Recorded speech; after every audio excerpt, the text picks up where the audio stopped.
Ha koca, sözlüydü. Çekinme. Qadaları yalıma bana. İnan inandığıma. Bir qəpik pulum yoxdur. Oğul, nə deyirsən de, pul sözü danışma. Kasatlıqdır, qadaları yalım. Gecə gündüz sənə dua eləyərəm. Mənim o kağızlarıma qol çək qurban olaram sənin. Valla kətçi yalan danışmaz. Düzünü deyim, başını kəssən də kətçi yalan danışmaz. Bir dənə evdə kəhraba inəyim var. Onu da satsam, onda balalarım acından qırılar, gözlərimin qanasını alır. Bak, pulun yoktu koca. Pulun yoktu. Sən öyle yoxdur. Məlum yoktu. Sən öləsən yoxdur. A kişi, ne pul, ne inek, rüşvətxoram, neyəm mən sənin üçün? Koca gel belə elə. Sən fevral ayının 29'unda saat 10 üçün ol burada. Kağızları qollayım sənin üçün. Allah balaları saxlasın.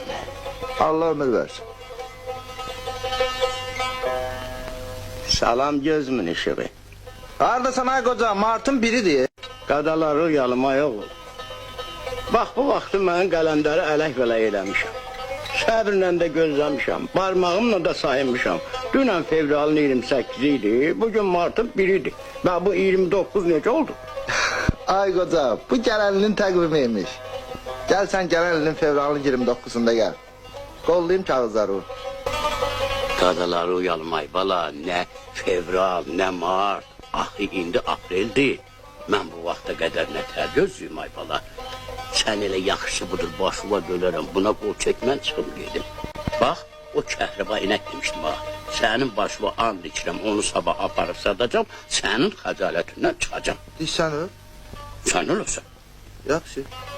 Qol çəkirəm ha. Çək, Çəkirəm ha. çək, çək. Çək qadan alım. Çək başıma dönüm. Çəkdim. Yaxşı etdim. Nə vaxt gözləyim sənə?